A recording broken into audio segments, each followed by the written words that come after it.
Usted ahora nos comentaba que, como lo han llamado en pospandemia, o quizás en este tiempo en el que tengamos que vivir recurrentemente como si estuviéramos en pandemia, pues van a existir muchos escenarios. Uno puede que el teletrabajo empiece a tomar fuerza y se reduzca el flujo de vehículos, o puede que los vehículos aumenten. Usted ahora nos contaba que el flujo o la compra de vehículos se había incrementado, pero digamos que en estos escenarios, y yo sé que ha sido una pregunta recurrente, el pico y placa tiene en este momento validez, funciona. Esto ha sido una discusión que siempre se da en todos los medios cuando se habla de movilidad. ¿Es el pico y placa una medida efectiva, sí o no? Y teniendo en cuenta ahora la situación en la que estamos viviendo y pensando en cómo podría cambiar los flujos de movilidad en la ciudad. Bueno, el pico y placa nació en Colombia. Antes existía desde los años 70 una medida que se llamaba par impar. Un día salían los pares, otro día salían los impares. Eso se aplicó en Caracas, también en Laos, Vietnam, en Atenas, en Grecia, en esos años 80. Y fue Colombia quien inventó el pico y placa, porque en Bogotá dijeron, pero ¿por qué vamos a restringir todo el día si el problema está en las horas pico? Entonces le llamaron pico y placa. Dijeron, así evitamos que la gente se compre otro carro y también damos cierta libertad a personas que necesitan salir en horas que no son pico y que no están haciéndole daño a la circulación. Entonces, arrancó en Colombia el pico y placa, y después de Bogotá se pegaron otras ciudades y la mayoría de las ciudades implementaron la medida. Y ya esa medida tiene 20 años. En Medellín tiene 15 años, de 2005 a 2020.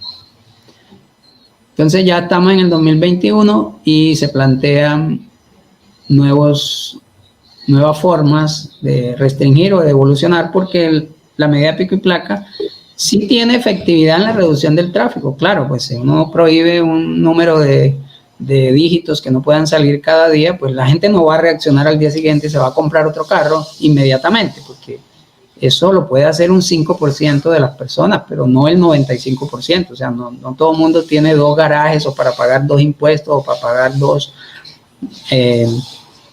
SOATs, técnico-mecánicas y mantenimientos y todos los gastos que supone tener un vehículo, y otra cuota más por tener un carro disponible para 3 horas, pues. Entonces, eso no es así tan fácil. O sea, que muchas veces uno escucha discursos de que la gente se compra otro carro como si eso fuera así algo tan sencillo. Pues sí es sencillo de que te lo entreguen en un concesionario, pero no es sencillo de pagarlo.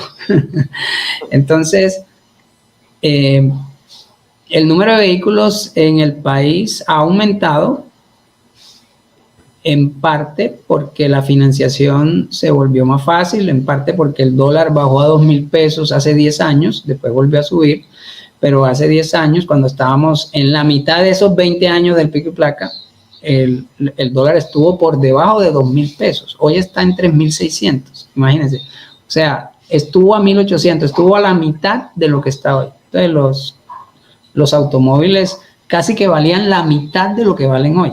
Entonces, mucha gente compró vehículo, aprovechó y renovó su vehículo viejo y se quedó con el viejito gracias a que, pues, estaba el pico y placa. Entonces dijeron, bueno, ya que nos podemos comprar este nuevo carro para renovar, el otro lo dejamos para el hijo, lo dejamos para una emergencia, lo dejamos para el día que tenga pico y placa y tenga una urgente necesidad de salir, saco el otro, y así. Entonces la gente se quedó con ese segundo vehículo.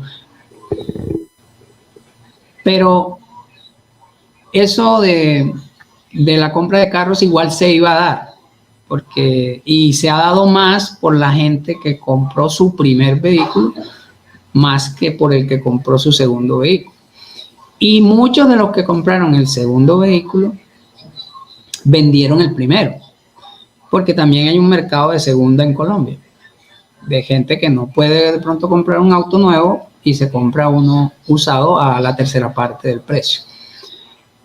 Entonces ya el pico y placa se ha agotado, es porque en la medida que aumenta el número de vehículos, la congestión vuelve a ser la misma que había antes. Yo he calculado en Medellín que más o menos cada 4 años la congestión vuelve a ser la de antes, la de 4 años atrás. Entonces, en el 2005 había 20% de pico y placa, o sea, 2 placas diarias.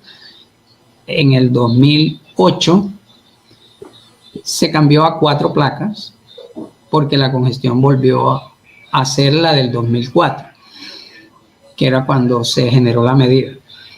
En el 2012, en vez de ampliarla, se redujo un poquito, media hora, y se redujo las zonas periféricas, se les quitó el pico y placa. Entonces, aparentemente, aliviamos la medida, pero no fue así. Porque en el 2012-13 empezó la obra Parques del Río. Y cuando empezó la obra Parques del Río en Medellín, que es una autopista que atraviesa la ciudad y por donde se mueve la tercera parte del tráfico de la ciudad, a esa vía, con la excusa de la obra, porque además necesitaban desviar el tráfico y había mucho problema con el manejo del tráfico en esa autopista, entonces pusieron pico y placa en el corredor del río, que era la única vía exenta principal, que estaba exenta de pico y placa, porque era la vía de atravesamiento de la región metropolitana. Entonces, al ponerle pico y placa a esa vía, estaban aumentando el pico y placa en la región, aunque habían reducido media hora en la mañana y media hora en la tarde, y aunque habían reducido el área del pico y placa en la ciudad de Medellín, el colocarle al río fue la estocada que faltaba para aumentar el pico y placa, y se quedó el pico y placa en el río, porque después vino la segunda fase de Parques del Río y ahí está, y después vinieron las emergencias ambientales y ahí está, y el pico y placa del río continúa.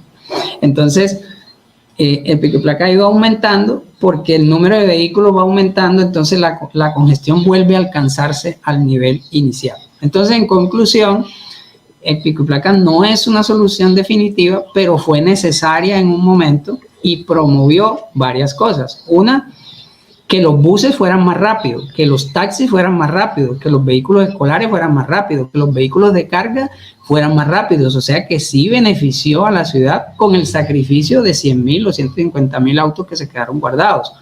Además, mucha gente que iba al centro cambió al metro, cambió al bus. Más o menos un 30-40% de la gente que deja el carro en la casa y que va para el centro de la ciudad, según una tesis de maestría que hicimos, cambia de modo. O sea que también logró un cambio modal. No es lo que hace la mayoría de la gente. La mayoría de la gente cambia de horario, sale más temprano o sale más tarde. Eso también ayudó a repartir el pico de la ciudad, o sea, a distribuir la gente en varios horarios, a flexibilizar un poco los horarios.